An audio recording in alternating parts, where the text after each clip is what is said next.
Nosso Evangelho de hoje é Lucas 19, de 11 a 28. Naquele tempo, Jesus acrescentou uma parábola porque estava perto de Jerusalém e eles pensavam que o reino de Deus ia chegar logo. Então Jesus disse: um homem nobre partiu para um país distante a fim de ser coroado rei e depois voltar. Chamou então 10 dos seus empregados, entregou 100 moedas de prata a cada um e disse: procurai negociar até que eu volte. Seus concidadãos, porém, o odiavam e enviaram uma embaixada atrás dele, dizendo: nós não queremos que esse homem reine sobre nós. Mas o homem foi coroado rei e voltou. Mandou chamar os empregados, aos quais havia dado dinheiro, a fim de saber quanto cada um havia lucrado. O primeiro chegou e disse: Senhor, as 100 moedas renderam 10 vezes mais. O homem disse: muito bem, servo bom, como foste fiel em coisas pequenas, recebe o governo de 10 cidades. O segundo chegou e disse: Senhor, as 100 moedas renderam 5 vezes mais. O homem disse também a este: recebe tu também o governo de 5 cidades. Chegou o outro empregado e disse: Senhor, aqui estão as tuas 100 moedas, que guardei num lenço. Pois eu tinha medo de ti, porque és um homem severo. Recebes o que não deste e colhes o que não semeaste. O homem disse: servo mau, eu te julgo pela tua própria boca.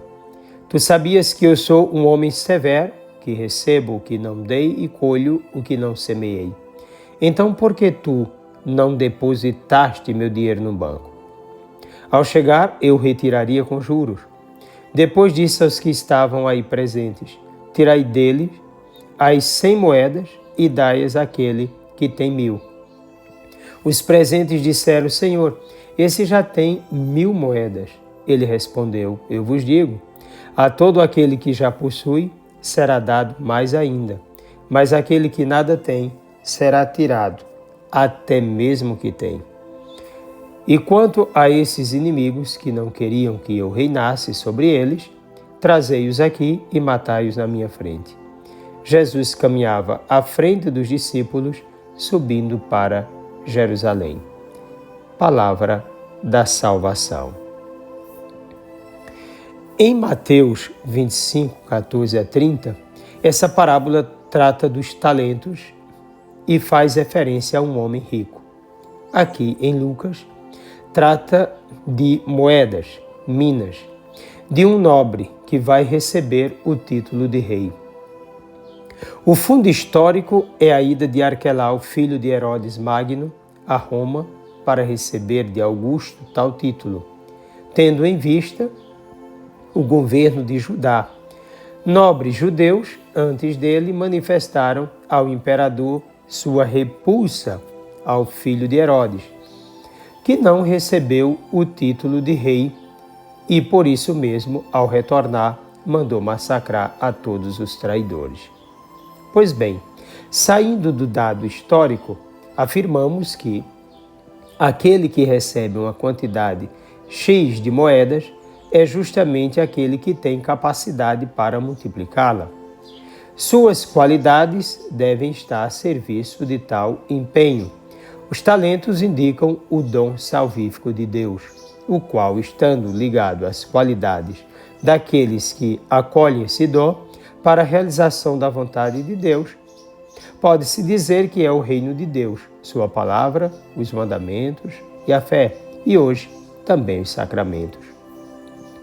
No texto de Lucas, 10 empregados receberam a mesma quantidade de 100 moedas.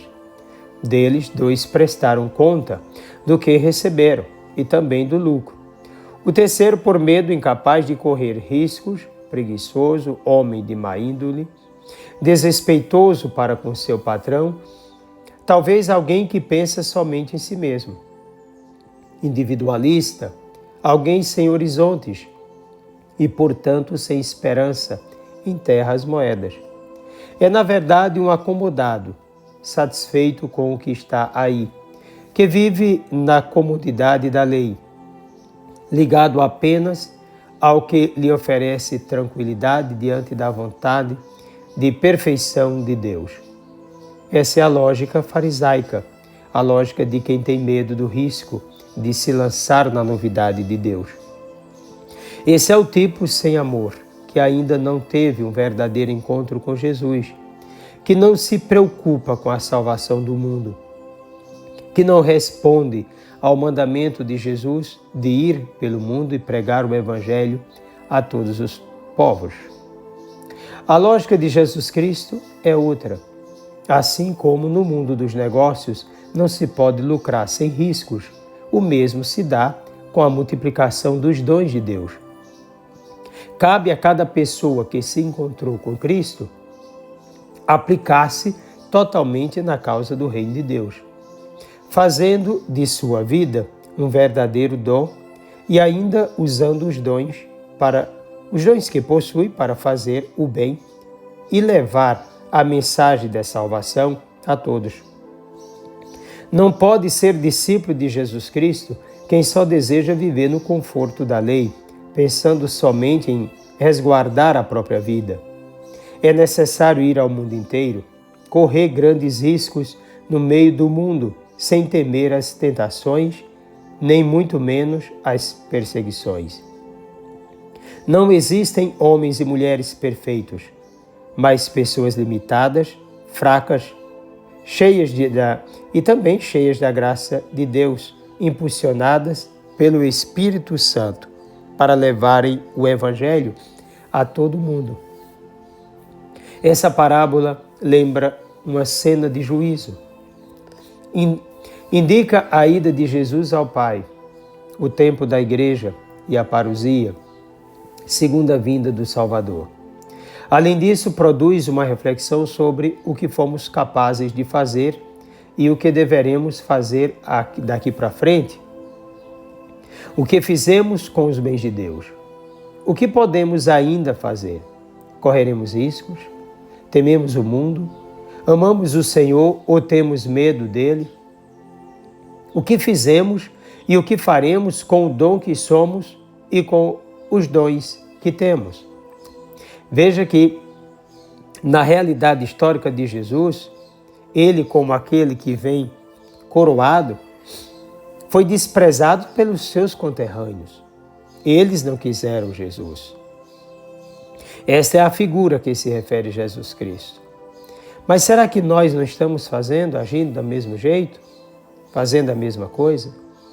Os que produziram são os discípulos totalmente voltados para o Senhor. O que nada produz é aquele inútil. Será que não eram os chamados filhos de Deus da época de Jesus, que não produziram nada, não foram capazes de chegar a Cristo, não o reconheceram?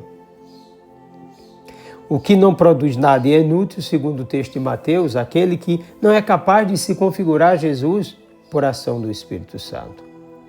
Ao que mais lucrou, mais será dado, mas é aumentada a sua participação na vida de Deus. Quanto mais voltado para Deus, mais conhecedor da verdade, mais responsabilidade salvífica, mais ainda entrega de si mesmo e ainda mais todo de Deus. Tomara Deus que nós não caiamos na armadilha do não correr riscos. Segundo, de não cairmos na indiferença a Jesus. Eles não quiseram Jesus como rei, quer dizer, o mundo até hoje não o quer, o rejeita. E que a gente não seja infértil dentro do campo da fé, inútil. Os dons nos são dados para o bem de toda a igreja, que coloquemos esses dons em prática, sem medo, correndo riscos, agora com um coração fiel, apaixonado, que todos estejamos verdadeiramente voltados para Deus. Desça sobre ti a bênção do Deus Todo-Poderoso, Pai, Filho e Espírito Santo. Um forte e carinhoso abraço.